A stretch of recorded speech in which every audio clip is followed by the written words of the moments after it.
వైకా jewellers వెలలేని Vaibhogam తరుగులేని నమ్మకం. ఇప్పుడు మన కాకినాడలో డిసెంబర్ 5న ఘనంగా ప్రారంభం కాబోతోంది. ప్రస్తుతం మనతో పాటు ఉన్నారు ప్రముఖ సోషల్ యాక్టివిస్ట్ కృష్ణకుమారి గారు. ఒకసారి ఆమెతో మాట్లాడదాం.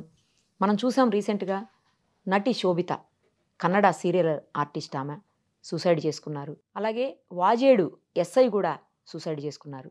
రాత్రి ఒక కాలేజీ స్టూడెంట్, ఒక ప్రముఖ కాలేజీకి సంబంధించినటువంటి ఇంటర్మీడియట్ చదివే స్టూడెంట్ సూసైడ్ చేసుకున్నాడు. ఈరోజు మార్నింగ్ కూడా ఒక ప్రముఖ కాలేజీకి సంబంధించినటువంటి ఇంకో అమ్మాయి కూడా సూసైడ్ చేసుకుంది. ఏంటి సూసైడ్స్? చదువుకునే వాళ్ళు, చదువుకున్న వాళ్ళు, పెద్ద పెద్ద పొజిషన్స్లో ఉన్నవాళ్ళు కూడా క్షణికావేశానికి లోనయ్యి ఇలా సూసైడ్ చేసుకుని కుటుంబాన్ని బాధ పెట్టడము, వాళ్ళు చనిపోయి కూడా సాధించేది ఏముంటుందో అర్థం కానటువంటి సిచ్యుయేషన్. మరి ఆ సందర్భంలో వాళ్ళకి ఏమనిపిస్తుందో, వాళ్ళ మైండ్లో ఎందుకు అలాంటి డెసిషన్ తీసుకుంటారో తెలియదు. కానీ ఆ బాధ అయితే కుటుంబాన్ని తరతరాలుగా బాధిస్తూనే ఉంటుంది. వీటన్నిటి మీద మేడం ఏం చెప్తారో ఇప్పుడు ఒకసారి చూద్దాం.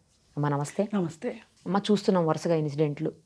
మంచి మంచి పొజిషన్స్లో ఉండి కూడా చిన్న ఏదో తట్టుకోలేనట్టు బాధ వచ్చిందనో, లేకపోతే డిప్రెషన్కు లోనయ్యో, మరి ఎందుకు ఈ సూసైడ్స్ చేసుకుంటున్నారు? అసలు దీనికి అంటే మూలాల్ని ఏ రకంగా మనం చూడాల్సి ఉంటుంది? స్టూడెంట్స్ని అయితే ఎలా చూడాలి, ఇలాంటి పొజిషన్స్లో ఉన్న వాళ్ళని అయితే ఎలా చూడాలి? దాన్ని అసలు అంటే మార్చేదానికి వాళ్ళని మంచిగా, అలాంటి సూసైడల్ టెండెన్సీ ఉన్న వాళ్ళని గుర్తించడం ఎలాగా, వచ్చిన తర్వాత వాళ్ళని చేంజ్ చేసే అవకాశం ఏమన్నా ఉంటుందా? ఎందుకు ఉండదండి? ఖచ్చితంగా ఉంటుంది. ఇప్పుడు మనము పిల్లలతోటి మొదలెడదాం. ఇప్పుడు ఈ కాలేజీలో పిల్లలు, ఈ ప్రముఖ కార్పొరేట్ కాలేజీలో పిల్లలు ఎందుకు సూసైడ్లు చేసుకుంటున్నారు? ఇప్పుడు ఒక గవర్నమెంట్ జూనియర్ కాలేజీలో పిల్లలు ఎక్కడా చేసుకున్నట్లు దాఖలాలు న్యూసే వినం.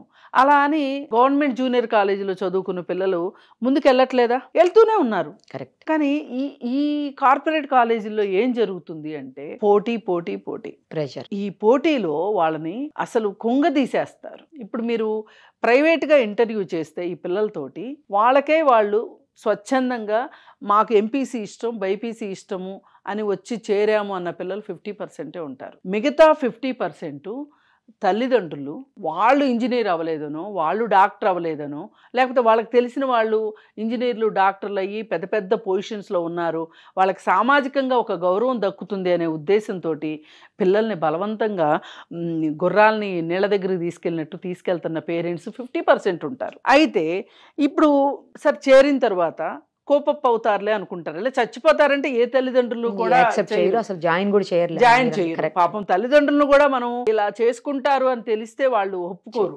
కానీ వాళ్ళు ఏమనుకుంటారంటే, ఇంట్లో ఉంటే వీళ్ళు ఫోన్కి ఎడిక్ట్ అవుతున్నారు, టీవీ ఎక్కువ చూస్తున్నారు, స్నేహితులతో బయటికి వెళ్తున్నారు. ఈ వయసులో ఈ పిల్లల్ని మనం కాస్త క్రమశిక్షణ తోటి బుద్ధిగా ఉంచాలి అంటే ఈ కాలేజీలే కరెక్ట్ అనుకుని చేర్చే తల్లిదండ్రులు కూడా ఉన్నారు. ఇది కఠిన వాస్తవం. మనం పూర్తిగా తల్లిదండ్రుల్ని ఈ కాలేజీల్లో పడేసి రుద్దుతున్నారు, వాళ్ళకి జీవితాలు లేకుండా చేస్తున్నారు అని అనుకోవటానికి కూడా లేదు. ఇవాళ టీనేజ్ని మేనేజ్ చేయటం రాని తల్లిదండ్రులు పడుతున్న కష్టాలు చాలా ఉన్నాయి. మరి ఈ పరిస్థితి నుంచి వాళ్ళని ఏం చేస్తున్నారంటే పెనంలోంచి పొయ్యిలోకి పడేస్తున్నారు. ఈ పడేసిన తర్వాత అక్కడికి వెళ్ళిన తర్వాత వాళ్ళు డబ్బు కక్కుర్తికి వాళ్ళు తీసుకుంటున్న ఫీజులు ఏమి తక్కువ కాదు. మనం ఏం చెప్తున్నాం, అసలు ఇంత కఠినంగా చదివించకండి ఒకటి. కానీ ఒకవేళ చదివిస్తున్నారు తల్లిదండ్రుల ప్రెషర్కో, లేకపోతే మీ కాలేజీ ప్రతిష్టను పెంచుకోవటానికో, మార్కెటింగ్ కోసమో మీరు చదివిస్తున్నారు, కాదనట్లా. అయితే ఎవరైనా ఒత్తిడి పడుతున్నారా? ఆ ఒత్తిడి అది గమనించాలి, గుర్తించాలి, వాళ్ళకి ఏదైనా చెయ్యగలగాలి. ఈ 3 చెయ్యని కాడికి అసలు మీరు తల్లిదండ్రులు ఒక రకంగా ఈ హాస్టల్లో ఉన్న 7 రోజులు మీరు తల్లిదండ్రులు ఒకరోజు అవుటింగ్కి వెళ్తారేమో, లేదు అనుకుంటే 15 రోజులకు ఒకసారి ఇంటికి వెళ్తారో, లేదంటే తల్లిదండ్రులు వారానికి ఒకసారి వచ్చి చూస్తారేమో, అది వేరే విషయం. కానీ ఈ మొత్తం సమయం మీరే తల్లిదండ్రులు. వాళ్ళకి ఏం చేసినా మీరే చేయాలి. చదువు చెప్తారా, క్రమశిక్షణలో పెడతారా, వాళ్ళు తినేట్టు చూస్తారా, టైంకి నిద్రపోయేటట్లు చూస్తారా, మానసిక సంఘర్షణలు ఏమన్నా వస్తే వాటిని ఎలా డీల్ చేయాలి అనే దానికి మీరే బాధ్యత. మరి అలాంటప్పుడు మీరు దాన్ని డీల్ చెయ్యకపోతే మీరెందుకు బోర్డింగ్లో పెట్టుకున్నట్లు? ఇప్పుడు తల్లిదండ్రుల మీద ఉన్న బాధ్యత ఏంటి? మీరు పిల్లల్ని కన్నారు, మీరు 14 సంవత్సరాల వరకు వాళ్ళతో పనులు చేయించకూడదు. పనులు చేయిస్తే తల్లిదండ్రులకు శిక్ష, చేయించుకున్న వాళ్ళకి శిక్ష అని ప్రభుత్వాలు ఎలా చెప్తున్నాయో, నిర్బంధ విద్యా విధానం ఎలా అయితే ఉందో చట్టాల ప్రకారం, మరి తల్లిదండ్రుల్ని మేము కన్నాము, మా పిల్లలు మా ఇష్టం వచ్చినట్టు పనులు చేయించుకుంటామంటే చట్టం ఒప్పుకోవట్లేదు కదా. అందుకని ఆ తల్లిదండ్రులు తీసుకొచ్చి పిల్లల్ని మీ దగ్గర పెడితే మీరు ఈ విధంగా చేస్తే ఎట్లా? అందుకోసం ఏం చెప్తున్నాము, ప్రతి 50 మంది పిల్లలకి ఒక కౌన్సిలర్ని పెట్టమంటున్నాం. లేదు ప్రతి 200 మంది పిల్లలకి పెట్టండి పోని. ఇంత పెద్ద పెద్ద క్యాంపస్లు నడుపుతున్నారు కదా, 1500 మంది విద్యార్థులు ఉంటున్న క్యాంపస్లు, డే స్కాలర్స్ కొంతమంది, హాస్టల్స్లో ఉండేవాళ్ళు కొంతమంది, వీళ్ళకి ఏ విధమైన భావోద్వేగాలు ఉంటున్నాయి, ఏ విధమైన సంఘర్షణలో ఉంటున్నారు, అసలు వీళ్ళకి చదువు ఇష్టం ఉందా లేదా, ఇంత ప్రెషర్లో చదవటం, ఇంత ప్రెషర్లో చదవటం ఇష్టం ఉందా లేదా, అసలు మొదటికే మోసం వస్తుందా, అసలు ప్రాణాలే తీసుకుంటున్నారా అనే దాని మీద మీరు ఎందుకు ఆలోచించరు? అసలు బాత్రూమ్ లో రాశారంటమ్మా చాలా మంది, మేము చచ్చిపోవాలని ఉంది, ఆత్మహత్య చేసుకోవాలి, తట్టుకోలేకపోతున్నాం. ఇప్పుడు సోమవారం పొద్దున్నే వాళ్ళకి ఐపీ ఎగ్జామ్ ఉంటుందండి.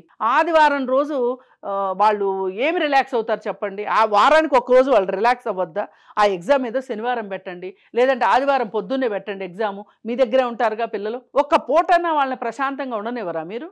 సోమవారం ఎగ్జామ్ పెట్టడం ఏంటి? ఇప్పుడు మీకు ఒకటి తెలుసా అండి, పెద్ద పెద్ద హార్ట్ అటాక్స్, పెద్ద పెద్ద జాబ్స్ చేసేవాళ్ళు మండే మార్నింగ్ హార్ట్ అటాక్స్ ఉంటాయి. ఏంటి అంటే మండే ఆఫీస్కి వెళ్ళాలి అంటే, ఒక 50 ఏళ్ల మనిషికి ఆఫీస్కి వెళ్ళడానికే బాధ అయ్యి హార్ట్ అటాక్స్ వస్తున్నప్పుడు చిన్న ప్రాణాలండి ఇవి, చిన్న పిల్లలు పాపం వాళ్ళు. వాడెంతో చెప్దామంటే భయము, సిగ్గు. ఇక్కడ ఏమొద్దంటే 2 రకాలు ఉంటారండి. బరి తెగించిన పిల్లలు ఉంటారు, ఇక్కడ కూడా అణుచుకుని చచ్చే పిల్లలు ఉంటారు కొంతమంది. ఈ బరి తెగించిన పిల్లలు గోడలు దూకటమేనా, లేకపోతే వాచ్మెన్కి డబ్బులు ఇచ్చి బయటికి వెళ్ళటమేనా, అర్ధరాత్రులు బయటికి వెళ్ళే పిల్లలు ఎంతమంది అండి? మీకు సింపుల్గా సొల్యూషన్ ఏంటి అంటే, కౌన్సిలర్ ఉన్నారు అంటే వాళ్ళ ముందు వాళ్ళు మనసు ఇప్పుతారు, వాళ్ళ బాధ ఏంటో చెప్తారు, దానికి తగ్గట్లు తల్లిదండ్రులని ప్రిపేర్ చేస్తారు. అసలు ఈ పిల్లోడు ఎట్టి పరిస్థితుల్లో ఎంపీసీ చదవను అంటున్నాడు అన్నప్పుడు తల్లిదండ్రులు ఏం చేస్తారు చెప్పండి? ఎంఈసీకో, వాళ్ళకి ఇష్టమైన దాంట్లో హెచ్ఈసీకో, సిఈసీకో, దేనికో మారుస్తారు. అసలు మన పిల్లోడంటూ బతికుంటే కదా, బతికుంటే బలసాగుంటాడు అన్నట్లు. తర్వాత చదువులు, ఇక్కడ క్లియర్ నెగ్లిజెన్స్ కాలేజీలదేనండి. ఇంతంత ఫీజులు తీసుకుంటున్నప్పుడు మీరు ఎందుకు కౌన్సిలర్లను పెట్టారు? దీనికి మించిన మందే లేదండి, మొత్తం సెట్ అవుతుంది. ఒకవేళ ఆ పిల్లోడు అసలు చదువే ఇష్టం లేదు అన్నాడు అనుకోండి, వాడికి ఇంకొక ఆల్టర్నేటివ్ లైఫ్ ఉంటుంది, అది చూపించాలి. ఎంతమంది చదువుకోని వాళ్ళు మంచి మంచి పొజిషన్స్లోకి వెళ్ళిన సంపాదించి మంచిగా ఉన్న వాళ్ళు ఉన్నారమ్మా. అసలు బయట ప్రపంచం అన్నిటికన్నా మించి అసలు సంపాదన అనే దానికంటే కూడా అసలు జీవితంలో వీడు సంతోషంగా ఉంటాడా ఉండడా? ఇప్పుడు చాలా మందికి ఆస్తులు ఉంటాయమ్మా, ఆ ఉన్న ఆస్తులతో సంతోషంగా ఉంటున్న వాళ్ళు ఎంతమంది ఉన్నారు చెప్పండి? ఇప్పుడు నిన్నగాక మొన్న 1000 కోట్లు ఉన్న ఒక అతని భార్య వచ్చి పోలీస్ స్టేషన్కి వచ్చి భర్త మీద కేసు పెట్టింది. డబ్బుండి ఏంటి ఉపయోగం? అదే కదా, ఎలా బతకాలో తెలియని కాడికి ఈ బీజాలు చిన్నప్పటి నుంచే పడతాయి. అందుకని మనము చిల్డ్రన్ని తక్కువ అంచనా వెయ్యొద్దు. స్టూడెంట్స్ని వాళ్ళు ఏం చెప్తున్నారో విందాం, వాళ్ళ షూస్లో కాళ్ళు పెడదాం, అప్పుడు ఈ సమస్యను మనం పరిష్కారం చేయొచ్చు. ఇకపోతే మీరు అన్నట్లు పెద్దవాళ్ళ సంగతులు ఏంటి? ఇప్పుడు 3 అడల్ట్స్ సూసైడ్ చేసుకున్నారు ఈ 1-2 డేస్లో. అడల్ట్స్ ఎందుకు చేసుకుంటున్నారు అనే పాయింట్కి వస్తే, ఇప్పుడు శోభిత సినిమా యాక్టర్ ప్లస్ అమ్మాయి సీరియల్ యాక్టర్ కూడా, కన్నడ అమ్మాయి వచ్చింది, హైదరాబాద్కి వచ్చింది. హైదరాబాద్లో ఉండి ఆ అమ్మాయి సీరియల్స్ చేసుకుంది, బ్రహ్మాండంగా గుడ్ లుకింగ్ గర్ల్, మంచి సక్సెస్ చూసింది, అంతా బాగుంది. కుటుంబం చూస్తే పేదరికం కుటుంబం. ఆ సందర్భంగానే ఈ అమ్మాయి ఈ ఫీల్డ్లోకి వచ్చినట్లుంది, బాగానే ఉంది. కానీ ఇప్పుడు ఒకప్పుడు పెళ్ళిళ్ళు చేసుకోవాలి స్థిరపడాలి అని లేకపోయినా కానీ ఇప్పుడు యాక్టర్స్కి పెళ్ళిళ్ళు చేసుకుని స్థిరపడాలి, ఆస్తులు కొనుక్కోవాలి, ఇళ్ళు కొనుక్కోవాలనే ఒక జాగ్రత్తలో ఉంటున్నారు. ఇది ఒక రకంగా మంచి పరిణామం. అయితే ఈ అమ్మాయి పెళ్లి చేసుకుందాం అనుకుంది, మ్యాట్రిమోనీలో ఇచ్చుకుంది. ఇప్పుడు ఇంకొక అబ్బాయి కూడా తల్లిదండ్రి లేరు అనే ఉద్దేశంతో మ్యాట్రిమోనీలో ఇచ్చుకున్నాడు, సాఫ్ట్వేర్ ఇంజనీర్. మరి మనకి తెలిసిన కథనం ప్రకారం ఏంటి అంటే, అతనికి యాక్టింగ్ ఫీల్డ్ ఇష్టం లేదు. వీళ్ళు పెళ్ళికి ముందు మాట్లాడుకున్నట్లున్నారు. ఏంటి అంటే, నాకు యాక్టింగ్ ఇష్టం లేదు అని అతను చెప్పేశాడు. తప్పేం లేదు అతని వైపు నుంచి. ఈ అమ్మాయి ఏమనుకుని ఉంటుంది, బహుశా ఒప్పించవచ్చులే, తర్వాత అయినా ఒప్పించవచ్చులే అనుకుని ఉంటుంది. ఇద్దరు బాగానే ఉన్నారని చెప్తున్నారు. అవును, మంచిగా చుట్టుపక్కల వాళ్ళు కూడా అందరూ బాగానే ఉందని చెప్తున్నారు. ఇప్పుడు మొన్న ఈ అమ్మాయి గోవా ఫెస్టివల్కి వెళ్ళొచ్చింది. వెళ్ళొచ్చే వరకు కూడా చాలా బాగుందంట. అవును, వెళ్ళిన తర్వాత అమ్మాయికి అక్కడ ఆ పాత స్నేహితులు కలిసి, అసలు ముందు చుట్టూ వాళ్ళు రెచ్చగొట్టినంత వాళ్ళని వాళ్ళు కూడా రెచ్చగొట్టుకోరు, వాళ్ళ పక్కన్న వాళ్ళు కూడా రెచ్చగొట్టరండి నన్ను అడిగితే. పీర్ గ్రూపు ఇన్ఫ్లుయెన్స్ అంటాను చూసారా, ఒక అబ్బాయి తాగుడు మానేస్తాడు ఏదో రీజన్ తోటి, వాడిని నీకు పెళ్ళయింది కదా, పెళ్ళం కొంగు పట్టుకుని తిరుగుతున్నావు కదా అని రెచ్చగొడతారు. ఒక స్టూడెంట్ని, వీడు అమ్మ కూతురా, నానంటే భయంరా, వీడు చూడు సిగరెట్లు మానేశాడు, వీడు చూడు అది మానేశాడు, వీడు చూడు ఇది మానేశాడు, వాళ్ళని ఆ అవమానం కోసం అలవాట్లను కంటిన్యూ చేసేవాళ్ళు ఉంటారు. అలాగే ఇప్పుడు అక్కడికి వెళ్ళినప్పుడు నువ్వు ఎంత అందంగా ఉన్నావు, నువ్వు ఎంత చేసావు, అసలు నువ్వు మానేయడమేంటి, ఈ మొగుడు ఉంటే ఎంత లేకపోతే ఎంత. కానీ ఆ అమ్మాయి ఇటు భర్తని వదులుకోలేకపోయింది.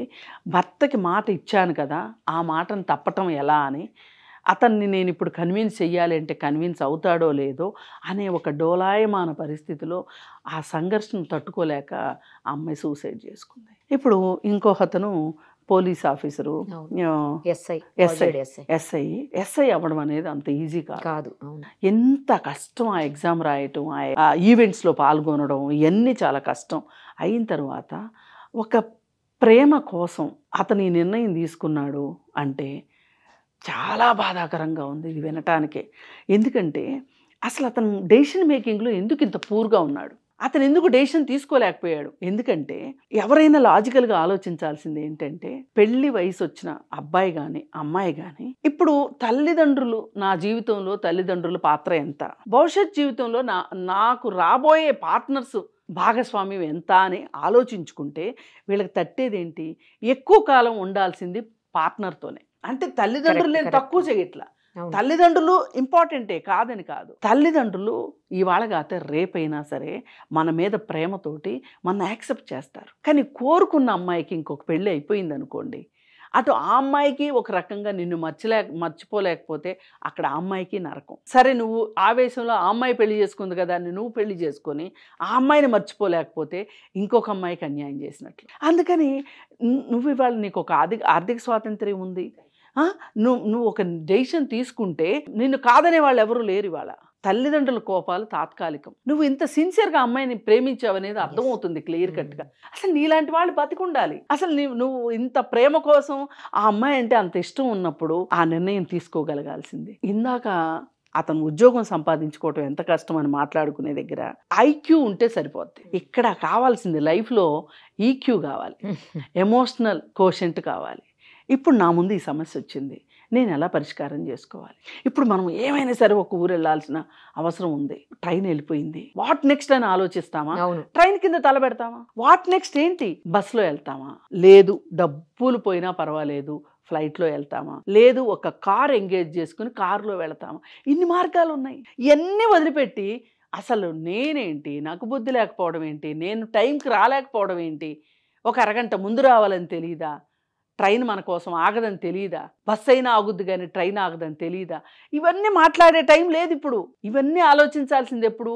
మళ్ళీ ఇంకొకసారి ప్రయాణం ఉన్నప్పుడు ఆలోచించుకోవాల్సిన విషయాల్ని నువ్వు ఇప్పుడు ఆగిపోయి. ఇప్పుడు కొంతమంది ఉంటారండి చాలా సీరియస్ పనులు ముందు ఉంటాయి, ఏదో ఒక చిన్న తేడా చేస్తారు ఎవరో, ఇంకక్కడ పంచాయతీ పెట్టి కూర్చుంటారు. ఇప్పుడు ఈ పంచాయతీ పెట్టే కన్నా ముందు ఈ పని ఎలాగోలా కంప్లీట్ చేసి తర్వాత కూర్చోబెట్టి క్లాసులు పీకు. కానీ కొంతమంది అట్లా కాదు, ముందు అది అవ్వాలి, ఈ క్లాసులు పీకటం అవ్వాలి, వీళ్ళ కోపం అంతా చూపించాలి. ఏంటంటే వాళ్ళ ఉద్దేశం నేను ఆలోచించేది కరెక్ట్, ఇప్పుడు తేలిపోవాలి, ఇక్కడ కట్టింగ్ జరిగిపోవాలి, ఫిష్ కట్టింగో లేకపోతే గోట్ కట్టింగో ఏదో ఒకటి జరిగిపోవాలి. అంటే ఈ ఎమోషనల్ ఇంటెలిజెన్స్ లేకపోవటం, ఎమోషనల్గా మనము తెలివి లేకపోయినా ఎమోషనల్గా మనం స్ట్రాంగ్గా ఉన్నాం అనుకోండి, కథ నడిపించవచ్చు. అన్నిసార్లు అది పని చేయకపోవచ్చు, అది వేరే విషయం.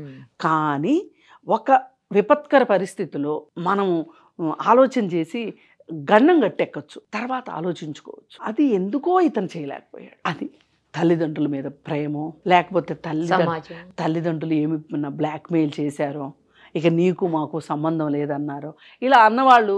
ఇప్పుడు రోజా సినిమా లేదు, మనవాళ్ళు పుట్టారని తెలియగానే పరిగెత్తుకురాలా?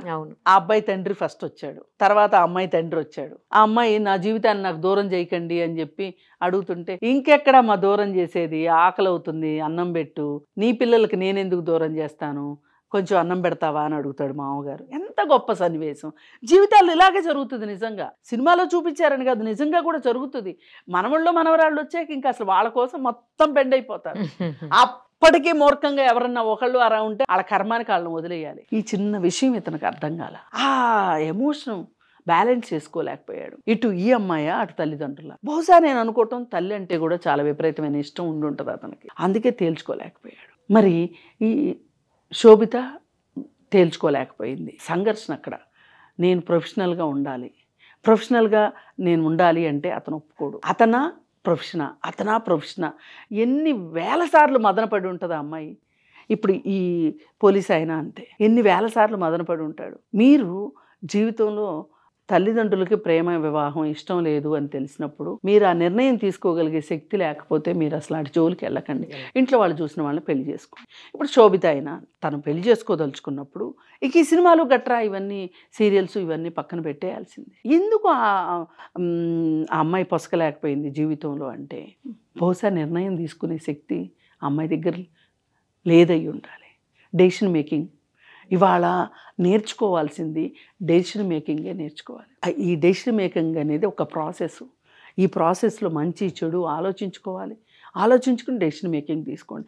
అర్జెంటుగా ఏమి ఈ రోజుకి ఈరోజు నిర్ణయం తీసుకోవాల్సిన అవసరం లేదు. ఈ రోజుకి ఈరోజు చచ్చిపోవాల్సిన అవసరం కూడా లేదు. మనిషే చచ్చిపోవాలి అంటే చాలా ఉంటాయి కారణాలు. మీకు బతకడానికే బోల్డ్ అవకాశాలు ఉన్నాయి. బతకటానికి అవకాశం లేని వాళ్ళు చచ్చిపోతారు అనుకుంటాం మనం.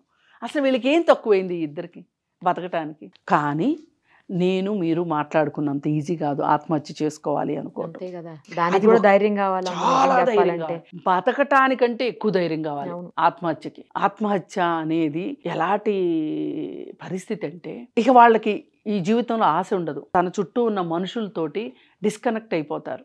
ఇప్పుడు ఒక మనిషిని బతికిచ్చేది ఏంటి? అమ్మో నేను చచ్చిపోతే ఫస్ట్ గుర్తొచ్చేది మా అమ్మ ఎంత ఏడుస్తుందో, నా పిల్లలు ఏమైపోతారో, నా భర్త ఏమైపోతారో. ముందు కుటుంబమే కదా ఆపేది మనుషుల్ని. మరి అలాంటప్పుడు అయినా సరే నిర్ణయాలు తీసుకుంటున్నారు, ఆత్మహత్యలు చేసుకుంటున్నారు అంటే వాళ్ళు ఈ భౌతిక ప్రపంచంతో కావచ్చు, వీళ్ళకున్న భావబంధాలతోటి కావచ్చు, వీళ్ళకున్న ఆశలతోటి డిస్కనెక్ట్ అయిపోతారు. ఈ ప్రపంచం నుంచి దూరంగా వెళ్ళిపోయి మళ్ళీ ఈ ప్రపంచంలోకి అటాచ్ కాలేక ఈ నిర్ణయం తీసుకుంటారు. అదంత ఈజీ కాదు, కానీ తీసుకుంటున్నారు అంటే ఇక వాళ్ళకి జీవితం మీద ఆశపోయింది. ఒక పరిష్కార మార్గాన్ని ఎతకగలిగే లాజిక్ మైండ్లో మిస్ అయింది. ఇందాక నేను చెప్పాను చూడండి, రైల్వే స్టేషన్లో ట్రైన్ మిస్ అయింది. పోనీ ఆ వెళ్ళే పని చాలా ఇంపార్టెంట్ అయితే దారులు వెతుక్కుంటావు. ఏమైనా సరే ఈ అమ్మాయినే పెళ్లి చేసుకోవాలి అనుకుంటే తల్లిదండ్రులను ఒప్పించుకుంటావు. లేదు 2 సంవత్సరాలు 3 సంవత్సరాల పాటు పెళ్లి చేసుకోనని భీష్మించి కూర్చుంటే చేసుకుంటే ఆ అమ్మాయిని చేసుకుంటా, లేకపోతే నేను బ్రహ్మచారిగా ఉంటానంటే ఏ తల్లిదండ్రులు ఒప్పుకోరు. అయ్యో మా నిర్ణయం కోసం మా పిల్లలు ఇట్లా ఉండిపోవటం ఎంతవరకు కరెక్టు, వాడిని నేను బాధ పెట్టడం ఎంతవరకు కరెక్ట్ అని ఆలోచించే తల్లిదండ్రులు ఉంటారు. ఇవాళ రోజుల్లో ఎన్నో కులాంతర మతాంతర వివాహాలు జరుగుతున్నాయి. దానికి తల్లిదండ్రులు ఒప్పుకోవట్లా. వేరే వేరే దేశాలతో పిల్లలతో పెళ్ళిళ్ళు అవుతున్నాయి. ఒప్పుకుంటున్నారా లేదా? ఎక్కడుంటే ఏంటి, వాళ్ళు సుఖంగా ఉంటే చాలని మూలనన్న ముసలమ్మలు కూడా అనుకుంటున్నారు ఈరోజు. కాకపోతే ఒకటే వీళ్ళు ఆలోచించేది, వీళ్ళిద్దరూ ఒకళ్ళకొకళ్ళు సరిగా అవసరమైతే తిండి పెట్టగలరా, ఒకళ్ళకి అవసరమైతే ఒకళ్ళు అనేది చూస్తున్నారు. అంటే క్యాపబుల్గా ఉన్నారా లేదు. ఇప్పుడు మన అమ్మాయి ఉద్యోగం చేయదు, ఆ అబ్బాయి చూసుకోగలడా? పోనీ ఆ అబ్బాయే ఉద్యోగం చేయలేని పరిస్థితి వస్తే మన అమ్మాయి చూసుకోగలదా? ఇలా ఆలోచిస్తున్నారు తప్పితే చాలామంది ఇంకా మొండితనము మూర్ఖత్వము చాలా మందిలో తగ్గిపోయింది. మరి అలాంటప్పుడు ఇలాంటి పరిస్థితి ఎందుకు వచ్చింది? అయితే వీళ్ళు ఈ పరిస్థితి నుంచి ఇంకా ఒక మార్గం ఇంకొకటి ఉంటుంది, సమస్య వెంటే పరిష్కారం ఉంటుంది అనే ఒక చిన్న లాజిక్ మిస్ అయ్యి చనిపోతారు. చాలా బాగా విశ్లేషించారమ్మా. ఇది వింటే నిజంగా ఎవరికన్నా అలాంటి టెండెన్సీ ఉన్నా కూడా ఒక నిమిషం ఆలోచిస్తారేమో. ఒక నిమిషం ఆలోచించాలి. అసలు మనకు బోలుడు హెల్ప్ లైన్లు ఉన్నాయి.